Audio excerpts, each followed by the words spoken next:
Hello friends, welcome to my channel. আজকে আপনাদের সাথে শেয়ার করব নিরামিষ দিনে নারকেল দিয়ে মোচার ঘন্টের রেসিপি। এর জন্যই আমরা প্রথমে মোচাটাকে ছাড়িয়ে নেব। তার জন্য আমরা হাতে একটু সর্ষের তেল মাখিয়ে তারপরে মোচাটাকে ছাড়াবো। হাতে যদি সর্ষের তেল না মাখেন তাহলে কিন্তু হাতে কলার কষ লেগে যাবে এবং সেটা আপনাদের ছাড়াতেও অসুবিধা হবে।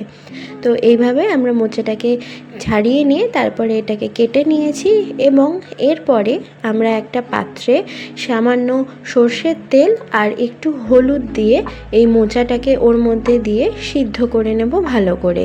আমরা এর মধ্যে তেল আর হলুদ দিচ্ছি যাতে মোচাটার মধ্যে যে কষটা আছে সেটা ভালো করে বেরিয়ে যায়। এবার এটাকে সিদ্ধ করে আমরা জল ঝরিয়ে রেখে দেব। এবার একটা ব্লেন্ডারে আমরা নেব কিছুটা গোটা জিরে, কিছুটা টমেটো কুচি আর কিছু আদা কুচি, আর এর মধ্যে আমি একটা কাঁচা লঙ্কা অ্যাড করেছি। আপনারা চাইলে এর মধ্যে আরও বেশি লঙ্কা অ্যাড করতে পারেন।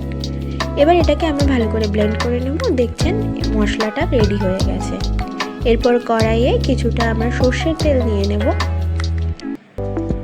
এবং এর মধ্যে আমরা নারকেলটাকে ভেজে নেব। নারকেলটা হালকা লাল করে আমরা ভেজে নেব। এরপর এর মধ্যে আলুর টুকরো অ্যাড করব, সেটাকেও আমরা হালকা লাল করে ভেজে তুলে রাখব।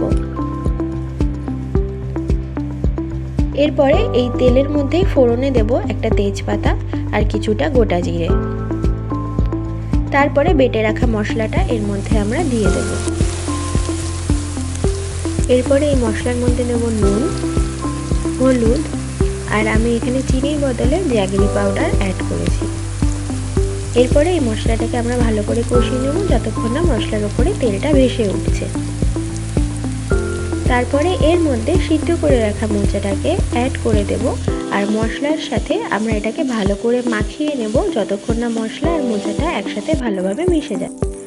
এরপরে মোচাটাকে আমরা ততক্ষণ রান্না করব যতক্ষণ মোচাটা থেকে যে সামান্য জল বেরোচ্ছে সেটা পুরোপুরি শুকিয়ে না যায়।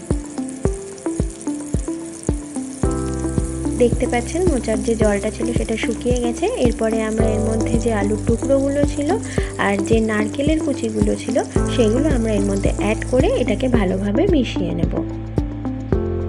এরপরে নামানোর আগে এর মধ্যে আমরা একটুখানি ঘি দিয়ে ছড়িয়ে দিয়ে ঢাকা দিয়ে রাখবো। ব্যাস, তাহলেই রেডি হয়ে যাবে আপনাদের নিরামিষ দিনের নারকেল দিয়ে তৈরি মোচার ঘন্ট। পরিবেশন করুন গরম ভাতের সাথে আর এনজয় করুন। তো ভিডিওটা ভালো লাগলে অবশ্যই লাইক করে দেবেন আর সাবস্ক্রাইব করতে ভুলবেন না।